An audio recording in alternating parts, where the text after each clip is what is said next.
Hi everyone, welcome to my Galley. Today I'm sharing how I make Vietnamese steamed buns at home using regular all-purpose flour. The buns come out soft and airy with a flavorful filling that's rich and tasty. I'll walk you through everything from making the dough to shaping and steaming, so it's easy to follow even if it's your first time. Let's get started.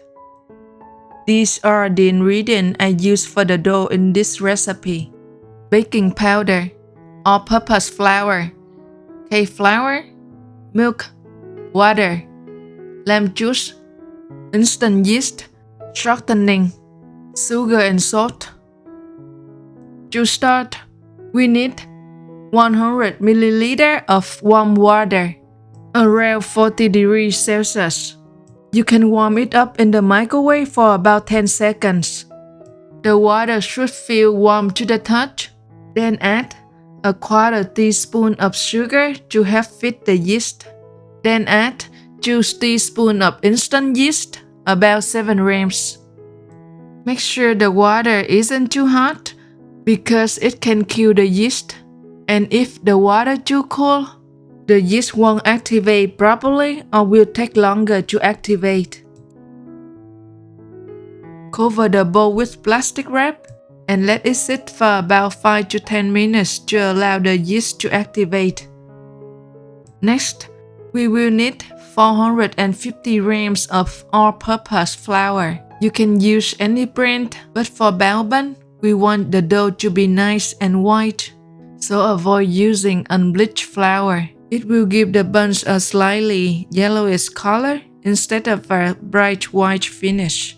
Many remixed bao flours from Asian grocery store produce very white buns because the flour is already bleached. However, those specific brands are not always easy to find. So for this recipe, I'm using regular all-purpose flour since it's widely available and works just as well for this recipe. Next, add 50 grams of cake flour. If you don't have cake flour, you can substitute it with cornstarch. The purpose of adding this to make the bun softer, lighter, and whiter. It also helps reduce the chewiness so the buns are softer and not too dense or bready. 110 grams of sugar. For Vietnamese style bao buns, we want a gentle balanced sweetness. You can adjust it anywhere from 100 to 120 grams depending on your taste.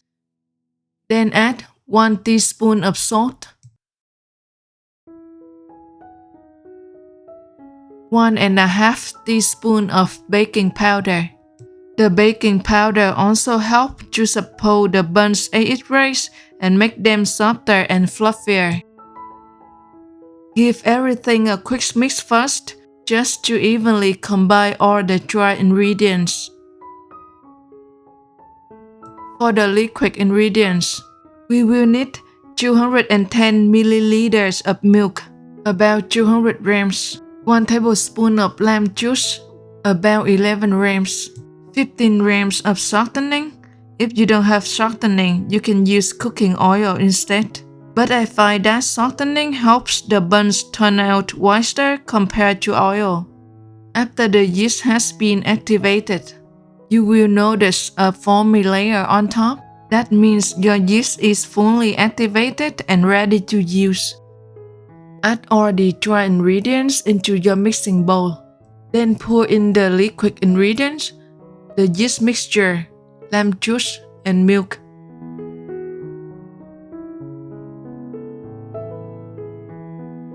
Start mixing on low speed and stir until everything comes together into a rough dough. If you are unsure about the consistency, you can add the milk gradually. Depending on your flour, you may need to adjust slightly, anywhere from 195 to 205 grams of milk, since different flours absorb liquid differently. Since I have made this recipe many times, I'm confident with the measurements, so I'm adding all the milk at once.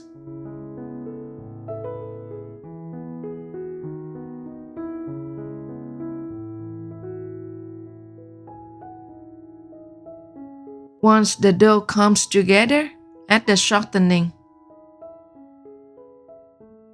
Continue mixing on speed number 2 for about 1 to 2 minutes, just until everything is well combined. When the dough's too dry, it won't come together easily and you will see small bits of flour falling apart. You can add a little milk, about half a tablespoon at a time, until it comes together. If the dough is too wet, it will stick to your hands and cling to the sides of the mixing bowl while kneading. But don't worry, during the resting time, the dough will continue to absorb the liquid, and if it still feels too sticky after resting, you can simply sprinkle in a little extra flour. Then I will let the dough rest for about 15 minutes. Allowing the dough to rest at this stage helps the flour fully hydrate, resulting in a smoother and more uniform dough. It also reduces the amount of mixing required. If you are kneading by hand, you can follow the same method. Knead for about 5 minutes, then let the dough rest for 10 to 15 minutes and repeat this process about 3 times. This way you won't have to use as much effort and the result will be much better. After the dough has rested, continue kneading on speed number 4 for about 6 minutes.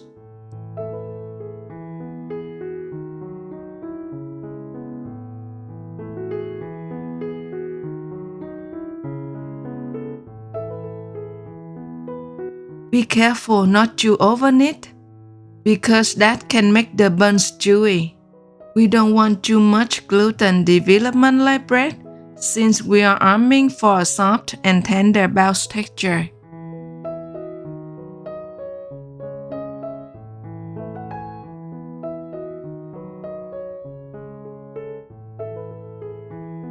You will know it's ready when the dough looks smooth and slightly shiny.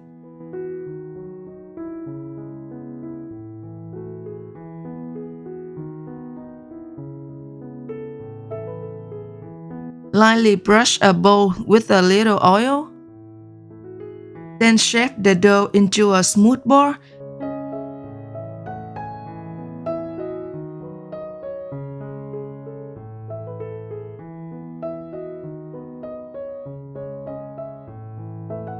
And place it into the bowl for roofing. My room temperature is around 22 degrees Celsius. So I will roof the dough in the oven with the light on, which keeps it about 35 degrees Celsius to 40 degrees Celsius. Let the dough rise for about an hour and 15 minutes. Now we will move on to the filling. For this batch, I'm using quail eggs, but if you don't have any, chicken eggs work just fine. Place the eggs in a pot of cold water. Then turn on the heat and bring it to a boil. Once the water starts boiling, reduce to medium heat and cook for about 3 to 5 minutes until the eggs are done. After that, transfer them into a bowl of ice water. From my experience, when the eggs are really cold, they are much easier to peel and won't break as easily. Next, I need about 20 grams of dry radish. Dry radish adds a nice crunchy texture to the filling and helps balance the richness so it doesn't feel too heavy. I rinse it a few times with water. Then squeeze out as much excess moisture as possible.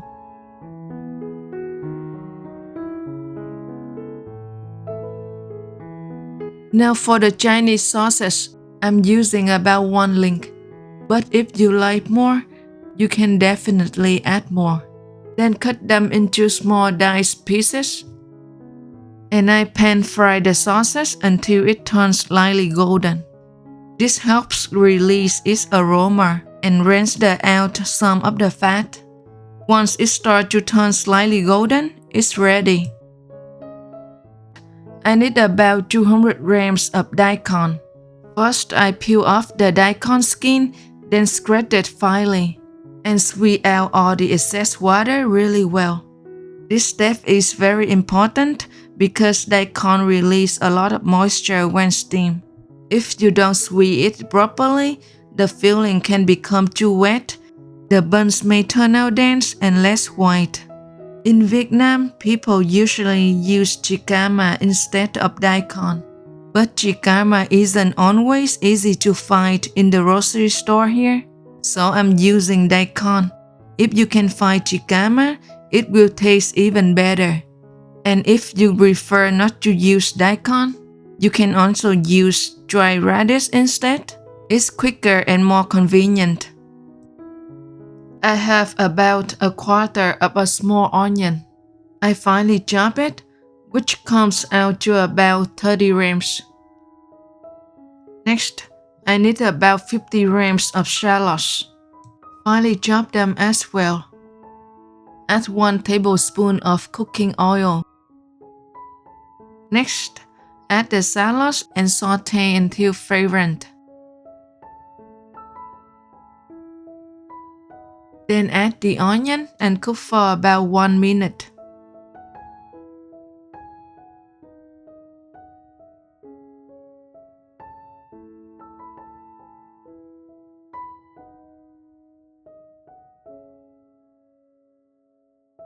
Then add the daikon, followed by the dry radish, and sauté for about 2 to 3 minutes. This step helps prevent the vegetables from releasing too much moisture during steaming, so it won't affect the dough.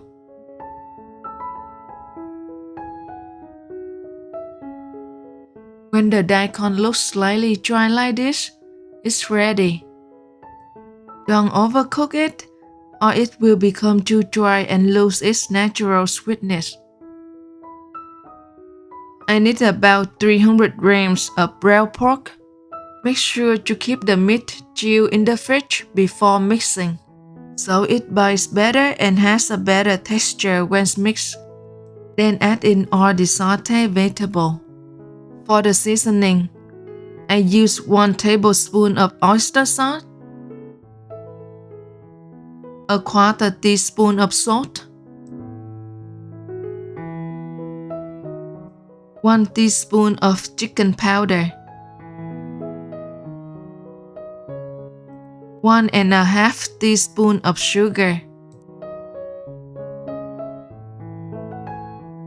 1 teaspoon of ground black pepper. Mix everything well until fully combined and hold together.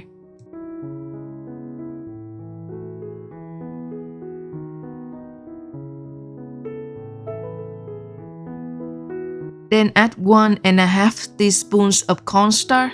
This helps improve the binding and keeps the meat mixture from releasing too much moisture when steamed.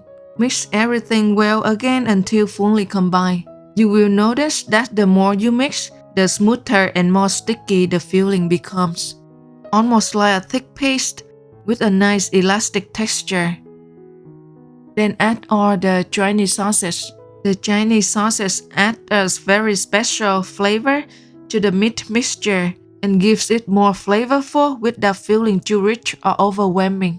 I'm making 10 buns, so I'll divide the meat mixture into 10 equal portions. Flatten each portion into a thin layer, then place a quail egg in the center and wrap it up.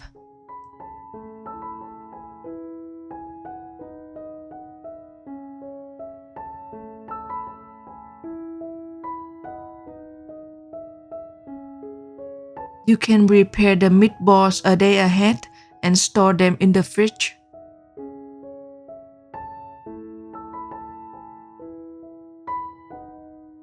After resting for an hour and 15 minutes, the dough has risen nicely. I'll gently press it to release all the air bubbles.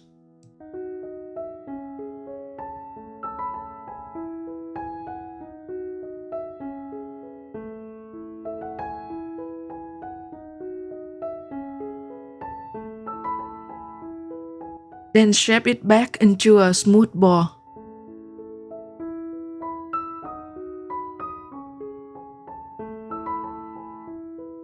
The total weight is 922 grams, so I'm dividing it into 10 equal pieces, about 92 grams each. Make sure to cover all the dough pieces with plastic wrap or kitchen towel so they won't dry out. Then take one piece at a time. Gently press it with your palm to remove any air bubbles. And shape it back into a smooth ball. Let the dough rest again for about 20 to 30 minutes. By letting it rest, the dough becomes softer, more flexible, and easier to shape. After the dough has rested, I'll start shaping. I'll begin with the pieces that rested first. Place the smooth side of the dough facing down. This will become the top of the bun later. The folded or less smooth side will stay on top while we work. Roll it into a circle with thinner edges and a slightly thicker center.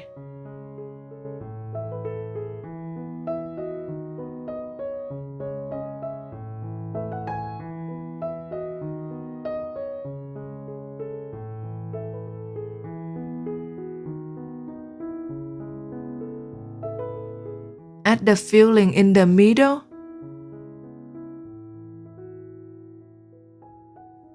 Then bring two sides together and pinch. Do the same with the other sides to create a symbol for petal shape.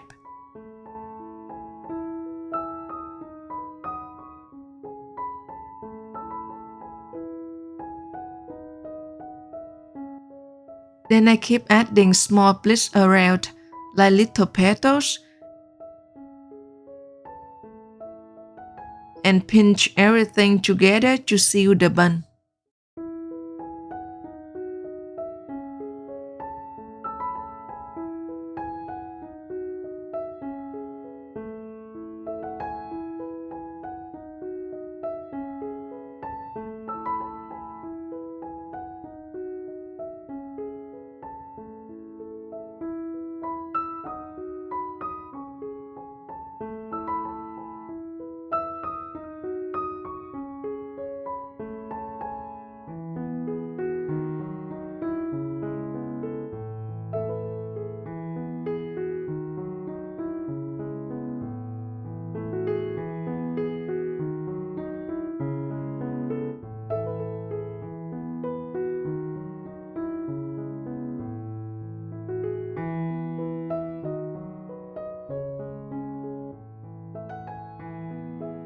After shaping the buns, place them on parchment paper.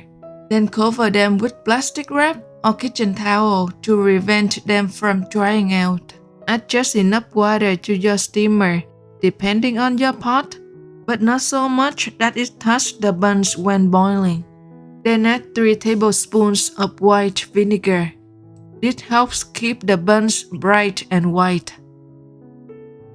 I also wrap the lid with a kitchen towel to prevent condensation from dripping onto the buns. Start on high heat, and once the water is boiling, lower it to medium before adding the buns.